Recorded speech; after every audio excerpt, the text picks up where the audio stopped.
After the Abu Dhabi Grand Prix, the Formula One season is now history, so it is the perfect time to analyze which drivers have been the best this year. Welcome to Who's Number 1. In this video, we are going to be counting down the top 10 Formula One drivers in the world, in a season that has not been a conventional one, as there have been numerous records set, several rookies getting the recognition they deserve, and already established stars battling to see who's better.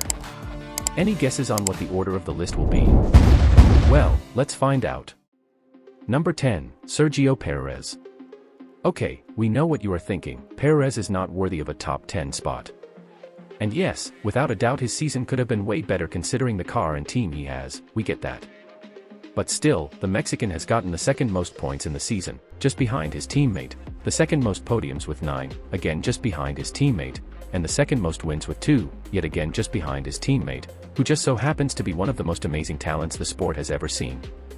Red Bull has won all but one race this season, and Perez has contributed to that. He started off the season very well, battling Max Verstappen face-to-face, but he has been very inconsistent throughout the rest of the season.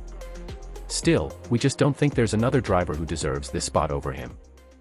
Number 9, George Russell. George Russell was a close match for Lewis Hamilton in their first season as Mercedes teammates in 2022, scoring the team's only victory of the season and finishing 35 points clear in the championship. But 2023 has seen momentum swing back in Hamilton's direction as Russell has struggled to perform at a consistently high level. Hamilton has performed much better than him, as Russell has only managed to get 2 podium finishes this year. He has been open about struggling to feel totally comfortable with the feel of the Mercedes W14, which underwent considerable changes throughout the season. That difference in confidence could explain why he hasn't quite been on Hamilton's level this year. The high points in Russell's season are often tempered by bad luck. He was brilliant throughout the Miami weekend, and the poorly timed safety car at Silverstone denied him a top 4 finish ahead of Hamilton, but he did save the best for last with a strong race in Abu Dhabi that proved vital in ensuring Mercedes held on to P2. Number 8, Oscar Piastri. 2023's rookie sensation, Oscar Piastri has proved why he was so coveted as a young driver preparing to step up to F1 this year. Even through the early part of the year, he hadn't made the major errors you'd anticipate from a driver stepping up to F1, especially with a car as tricky to drive as the McLaren. It took a while for the updates to arrive that really turned McLaren's form around, yet Piastri had quietly impressed through the early part of the year. He was never too far off Lando Norris's pace, and once the upgrades arrived that made McLaren a real contender up the order, Piastri was straight on it. He got 2 podiums this season, and the qualifying displays at Silverstone and for the Spa Sprint, running Max Verstappen close for pole both times, speak to Piastri's quality. Oscar Piastri has really stood out through his first season in Formula One, and he'll very likely be higher up on this list next year. Number 7, Carlos Sainz. This season has not been a walk in the park for Ferrari or Carlos Sainz, but he's still managed to get a win, and 2 podium finishes. Carlos Sainz has been the only driver outside of Verstappen and Perez to win a race this year, making Ferrari the only team apart from Red Bull to win a race. Sainz was honest in Azerbaijan about how he was really struggling out there with confidence and made a few conservative moves that weekend, like backing off in a few corners. But Sainz not only has the pace, his intellect and race IQ are outstanding, and he demonstrated it in the Singapore Grand Prix, where he kept Lando Norris behind in DRS range, which ultimately allowed them both to fend off the 2 Ferraris. It was an incredible performance from the Spaniard, arguably the best from a Ferrari driver since Alonso in Valencia in 2012. Number 6, Charles Leclerc. It's been a far cry from the season Charles Leclerc and Ferrari hoped for going into 2023, with Leclerc concluding a shaky season with 2 strong performances in Las Vegas and Abu Dhabi. But he has yet to take a step forward. Over 1 lap, the speed is there, but when it comes to races, he still needs to step it up.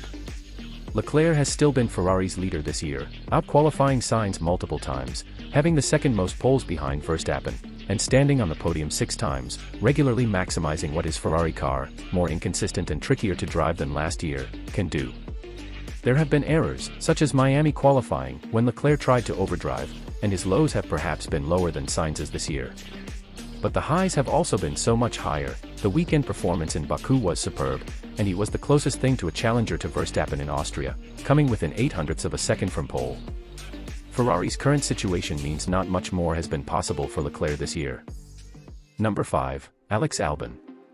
Williams largely flew under the radar most of the season as most people focused on Aston Martin leapfrogging to challenge the traditional Big Three, but Alex Albon made a bold claim in Bahrain about his team's progress that they've arguably lived up to throughout the whole season. If we look at how Williams did last year, and how they did this year, we have to say they've done an amazing job. Albon launched Williams into points during the season opener with a 10th place finish and has tallied all but one of the team's points, including hauling 6 in Canada and 4 in Great Britain. He frequently has extracted the most out of the FW45, sometimes leading DRS trains like in Montreal or beating both Ferraris like in the UK. With Alex Albon, Williams being fairly competitive has become a regular theme, as he's emerged as a team leader and a star defender. Number 4, Lewis Hamilton. It may not have ended in the 8th world title, but 2023 was definitely a step up for Lewis Hamilton from the horror show that was 2022. This season looked poised to be a backward tumble for Mercedes when it showed up to Bahrain with the zero sidepod concept again and was still off the pace of Red Bull. And even with the change in design as the Silver Arrows continued to develop the W14, it was not in an ideal form, as was seen by the return of bouncing in Belgium. What was different this year though, was Lewis Hamilton getting as much pace and performance out of it as possible for the most part. In Hungary, Hamilton ended his pole position drought that dated back to the 2021 Saudi Arabian Grand Prix, which was also his last victory. And overall, he got 6 podium finishes this season. But Hamilton has been lacking an under-discussed component that factors into stellar drives: confidence. He started out the season with very little confidence in the car and bit by bit started to get on the right track. But we have to say, he still has work to do to get all of his confidence back. Number 3, Lando Norris. The 2023 campaign began with McLaren sometimes battling to make its way out of Q1 and set to be a backmarker, but the upgrades that began in Austria launched them onto a different path, one that led to dominant performances by Lando Norris, who secured 7 podium finishes this season. But before we get into the glory days of the British driver, let's rewind to Australia. Norris brought the consistency that fans saw in him and McLaren last season as he brought home a decent points finish and kept Perez at bay longer than most would expect, given the performance differences between their cars. Several weeks later, Norris secured the maximum in Monaco when a late rain shower nudged him more into contention and was one of the fastest drivers on intermediates. Despite the weaknesses that persist in his car, Norris has extracted the maximum out of it. If McLaren continues on this path and Norris stays in top form alongside rookie teammate Piastri, McLaren could truly become a top contender next season. Number 2, Fernando Alonso. Fernando Alonso has rolled back the years in 2023.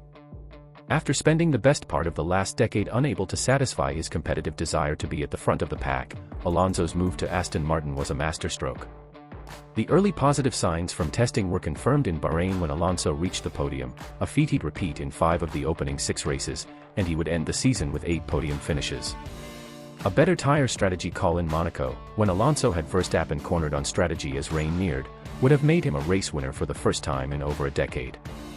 While Aston Martin eventually lost ground in the fight to be best of the rest to Mercedes, Ferrari, and McLaren, Alonso continued to lead its charge. The Spaniard has barely put a foot wrong this year, reminding us why he is one of the greatest Formula One drivers of all time. You wouldn't think it's been 17 years since he last won an F1 title. Number 1, Max Verstappen. Of course Max Verstappen is number 1, he is just in another dimension compared to the rest of the list. Max Verstappen has shown that he is a generational talent, breaking his own record of most races won in a season, which he had set last year at 15. Well, this year, he has won 19 out of the 22 races. And he got 12 poles and 21 podium finishes as well, literally failing to be on the podium just once, which is another record. Obviously, he's been crowned the 2023 Formula One champion, this being the 3rd year in a row, and with that, he's become just the 5th Formula One driver ever to accomplish it. A down weekend has been rare for the Dutchman this season, one of the very few examples being Azerbaijan, when he missed out on both pole positions to Leclerc, and both wins to Perez, and the one to Sainz.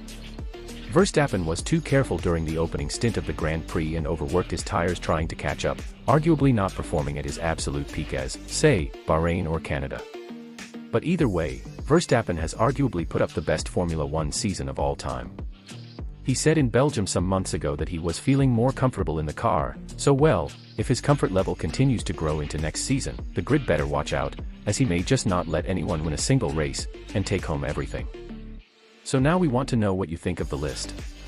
Did we miss a driver, or place someone higher than we should have? Let us know your thoughts in the comments section below. If you have enjoyed the video, be sure to leave a like on it, and don't forget to subscribe so you don't miss any of our weekly top 10 videos. Thank you for watching. This is Who's Number 1. See you next time.